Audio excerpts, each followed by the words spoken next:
Alright, in the last video we learned how we check for Armstrong numbers.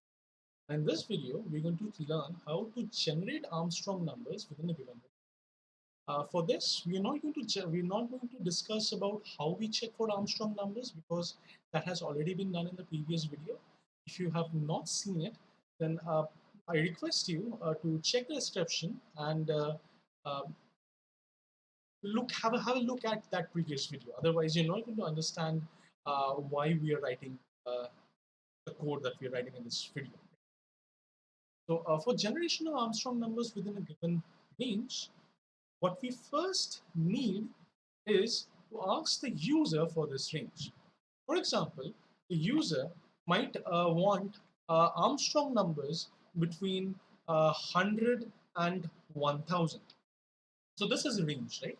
And the the upper bound and the lower bound of this range, I classify them as LB and UB, where LB stands for lower bound and UB stands for upper bound.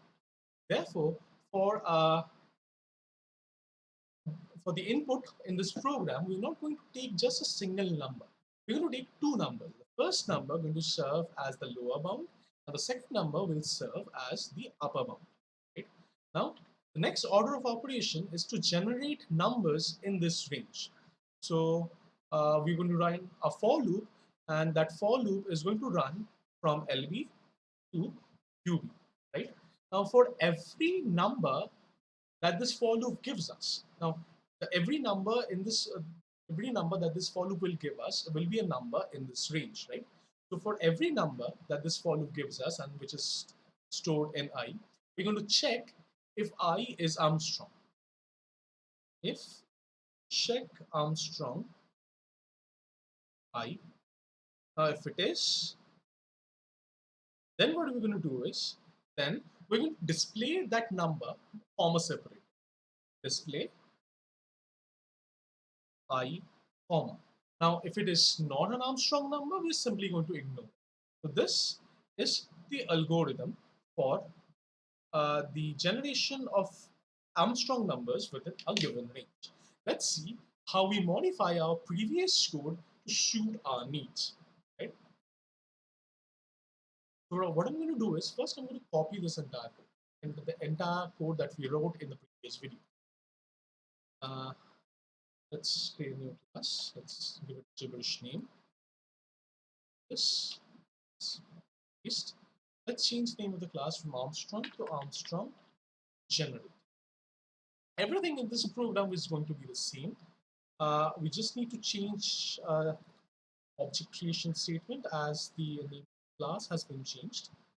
Now, what's going to change here is this input part. Now, instead of taking just a single number as input, what we're going to do is we're going to take two numbers, the lower bound and the upper bound. Enter the lower bound. We're going to store it in a variable named LB. Let's place it here. Now we're going to ask for the upper bound. We're going to store it in a variable U. Now here we were checking if a single number was an Armstrong number or not. But the check part is going to be done for every number that lies between the range LB and UB. So I'm going to keep this for the time being.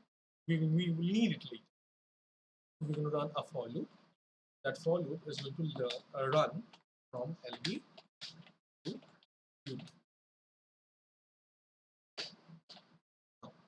For every number I, we're going to check whether that's an Armstrong number or not. So we're going to copy, cut this entire thing, and paste it inside. Right. Okay.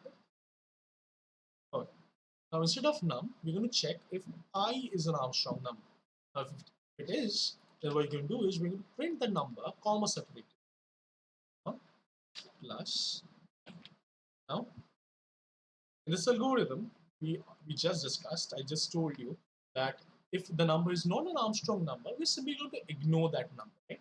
That's what we're going to do. We're going to just remove this else part such that we ignore the number if it is not an Armstrong number. That's it.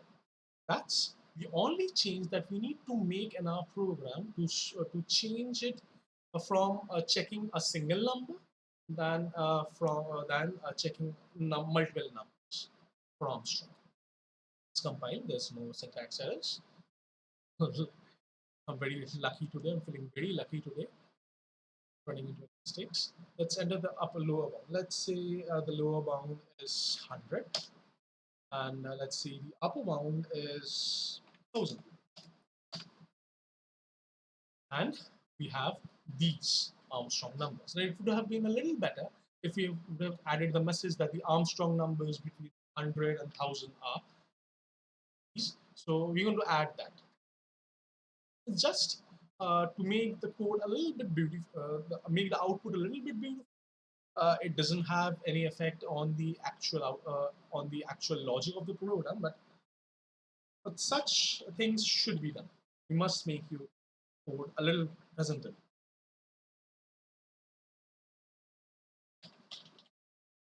Armstrong is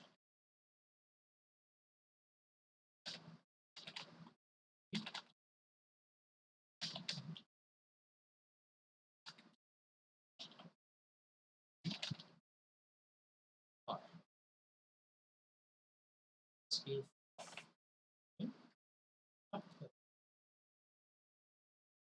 single line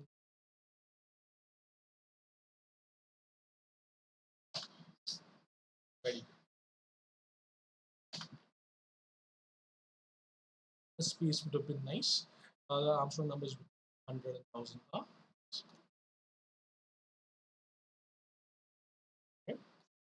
That's about it. That's for this video. Hope to see you in the next one. Bye bye.